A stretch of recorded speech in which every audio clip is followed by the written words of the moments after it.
The mob has plans. The cops have plans. You know, they're schemers. Schemers trying to control their little worlds. I'm not a schemer. I try to show the schemers how pathetic their attempts to control things really are. In the webcast, but we begin today with a major new security initiative that is designed to make it even harder for both terrorists and illegal immigrants to obtain false identification papers. It involves a government-issued ID card that may cause enormous headaches for ordinary Americans and is already being criticized by privacy advocates. Here to discuss the details of the program, our senior justice correspondent, Pierre Thomas. Pierre, this is something that's going to affect all of us, I gather. What is the program? Charlie, as you said, for millions of Americans, it's going to be a lot more stressful to get your driver's license renewed. And we're talking about that the states are going to have to approve, your Social Security information. They're going to have to prove that you are who you say you are. And also the states are going to have to verify this information by checking various databases. Now, we spoke to Homeland Security Secretary Michael Chertoff today, and he was pretty adamant that this is a matter of national security. We are now over 6 years from 9/11. We live every day with the problems of false identification. Simply kicking this problem down the road year after year after year for further discussion and further debate and further analysis is a time-tested Washington way of smothering any proposal with process. I think the time has come to bite the bullet and get the kind of secure identification that I am convinced the American public wants to have. Charlie, now, Secretary Chertoff said he knows there are a lot of complaints, but he says he's going forward no matter what. Now, is this going to be a separate identity card that we're going to have to carry, or will your driver's license, if you drive, serve as this identity card? That's exactly right, Charlie. The driver's license that you get at your local DMV is going to serve as the identity card. But again, that card is going to have some security features in it, and it's also going to have to be the job of the state to prove that you are a U.S. citizen or have legal status. Now, Pierre, there's already ample evidence that people who shouldn't have them can get American passports. So is this more about Homeland Security, or is it more about immigration? I think it's a combination of both. They don't want terrorists to be able to get on board planes. They kept pointing today to the fact that the 9/11 hijackers all had multiple state driver's licenses. But they also admit that this will make it much more difficult, they believe, for illegal immigrants to move freely throughout society. And I gather there are privacy concerns, a lot of privacy concerns on some people's parts. In fact, a lot of people are saying that this might be another way that you can have your identity stolen. We spoke to Michael Greenberger today, who is a University of Maryland professor. A key question is that the states are going to have to create massive databases, use massive databases, and are these databases going to be secure? The track record on the security of these databases is not good. They are hacked into on a regular basis. So, Charlie, expect a fight between the states, the feds, and also privacy activists. All right, yes, the states will have to pay for this, I gather, to issue these cards. All right, Pierre Thomas, thanks very much. Something that will affect everyone, not for a few years, but will eventually affect.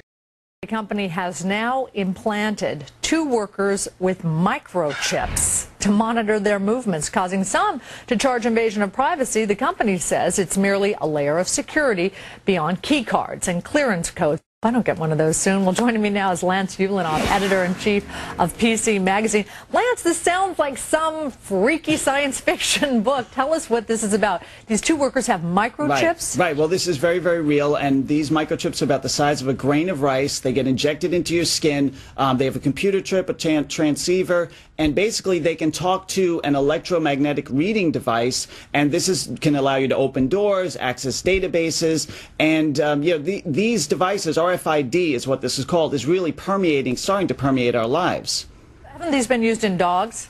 Yes, they've been used in dogs and only a handful of humans. I think people are a lot more comfortable tracking the dogs who tend to run away. Humans, it's a little bit different. They know and they feel like maybe their privacy is being invaded. Yeah, well, and obviously these 2 employees agreed to get these microchips implanted. So what Any side effects? Can you have it taken out anytime? Well, one, there are no apparent side effects because it's a medical grade capsule, but apparently it's not too easy to remove. And once it's in there, I'm sure, it scars over or whatever. And you also, just by the way, it's not like you could walk through the middle of the street and somebody could detect you. These tend to be what's called near field communication. So you have to be relatively close to the reader for it to have any sort of action. That's why it's useful in a workplace when you want to, say, access a database or a certain room. You're brushing your arm across the reader. So this is very localized, is what you're saying. Yes. So if somebody doesn't want their employer to know what they're up to in their off hours or where they're going, that's right, the employer really can't. Right, also because those other places won't have readers. There, by the way, is no GPS within this, so it's not like they can find you. But I'm not saying that in the future you won't have a chip or something you're wearing that will do all of those things, including global positioning.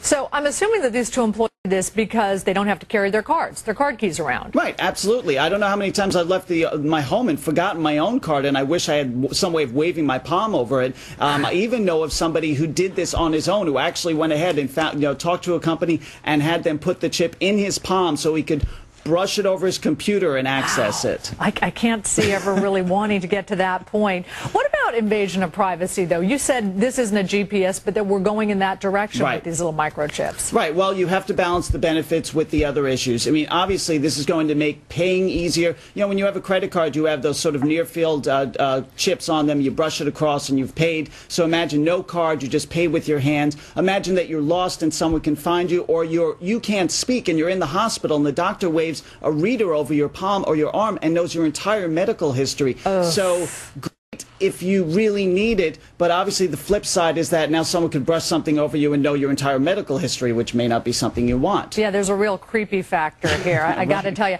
I can't imagine that the government isn't already using this with employees in highly sensitive areas where there's a lot of intel. Right. I mean, obviously, this is a way, once it's in, hard to get out, very important information that people don't. One, you can stop people from accessing what you don't want them to do. Two, you can have a record of what they've done. So now you can build a database of activity within an office, within a government facility, and that's obviously going to be critical for learning if something has leaked. Okay, Lance Ulanoff, thanks so much. Pleasure. Interesting. And if you're late for work, we can find you. Yeah. All right, there is breaking news in Atlanta. We have new information now from police. Our Fox Bureau in Atlanta telling us now that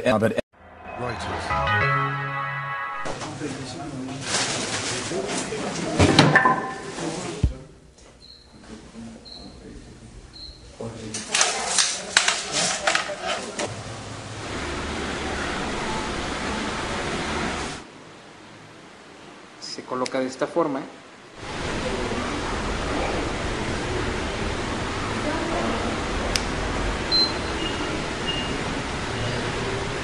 Se supone que ya aquí secuestraron a esta persona. Él presionó su botón. Avenida Zaragoza. Tengo una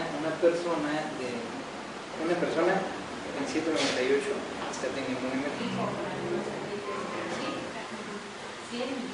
Antes solamente era un secuestro por cuestiones económicas y estábamos hablando de que antes se secuestraban a personas clave, a personas reconocidas, a industriales, a ganaderos. 3-4 todavía.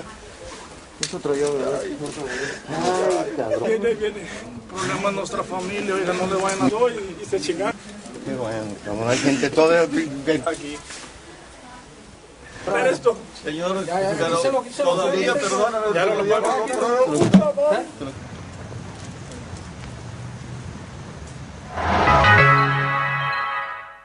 There is new technology out designed to tighten security and speed the flow of traffic on the country's northern border. It's called Radio Frequency Identification Technology, or RFID. And it was introduced in Buffalo yesterday. The device has sensors inside that read a chip embedded in passport cards, enhanced driver's licenses, and Nexus cards. By simply driving past a sensor, border agents can gather the information of everyone inside a car before they even get to the booth. Everyone will be required to have an enhanced driver's license, passport card, or passport to cross the Canadian border starting in June of next year. Their code. It's a bad joke. Dropped at the first sign of trouble. They're schemers. Schemers trying to control their little worlds. I'm not a schemer. I want it. I want my phone call.